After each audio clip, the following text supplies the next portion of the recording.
So I want to ask you what is the scariest moment of your company's life? Maybe you mentioned that when you thought maybe that's it, maybe it's all done. And another one, how is the management structure? Now, well, you said it's 160, so it's like a Denver award. How many people you can keep up with? So how many levels you have? Yeah. So scary moment. Yeah, of course. We had several. I can tell you about one specific, which was just as Fiverr was starting to pick up like really fast. We had this hockey stick exponential growth. Things happened. One of the things that happened was that we were one of PayPal's first micro payments vendors. Okay, micro payments just started that back then, and we were one of the first. And they didn't treat us seriously. I mean, it was like 2, 5, 10 transactions per week, and then it started to pick up, and then suddenly it just tipped.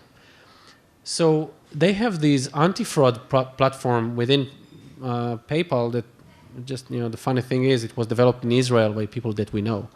But but this platform decided that this was an anomaly and it needs to stop. So they just shut Fiverr down. Now, this is like, I don't know, 11, 12 in the night, like, midnight, no one to talk to. Not that we had someone to talk to during the day because nobody treated us seriously. And you're just stuck with an explosive, growth and no way to conduct business.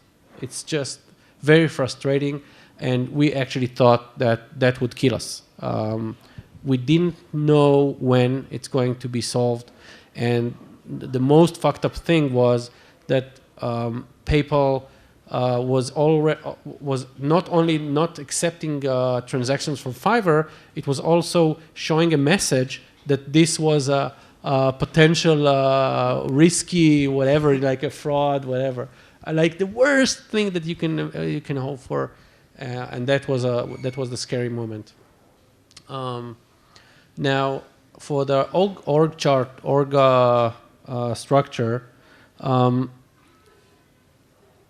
I think that in some parts of the company we're not that different from others, but there is one area that I think is worth mentioning, and that is the way that we develop and what we call the production floor.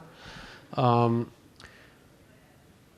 we started, we couldn't get around developing more than one thing at a time. It was a real problem for the company.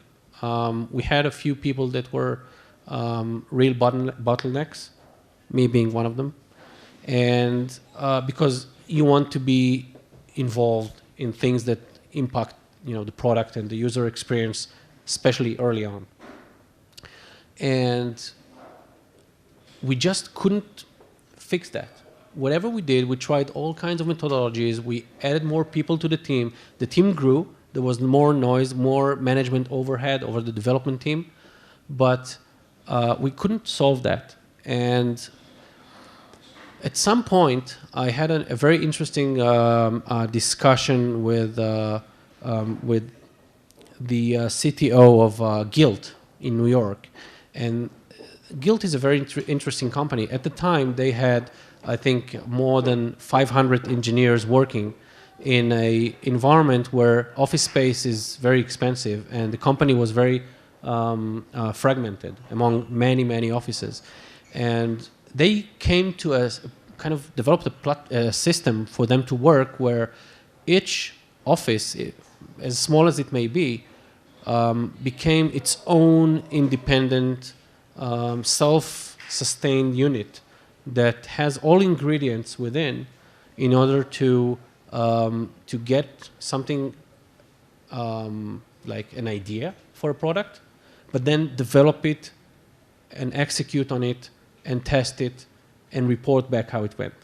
And do all that on a totally autonomous way, which means that they had to set up a code structure that would support that, and source management that would support that, and permission management, and all kinds of things, which at the time seemed very interesting for me. And I continued reading about that, and it turned out that Spotify did the same thing, and they called it squads. And you might have heard about it. If you haven't, I really recommend reading about the squads. Spotify really articulated that very well. And I just fell in love with the idea. And I think that this was the first time after we implemented the first two task forces, what we call them.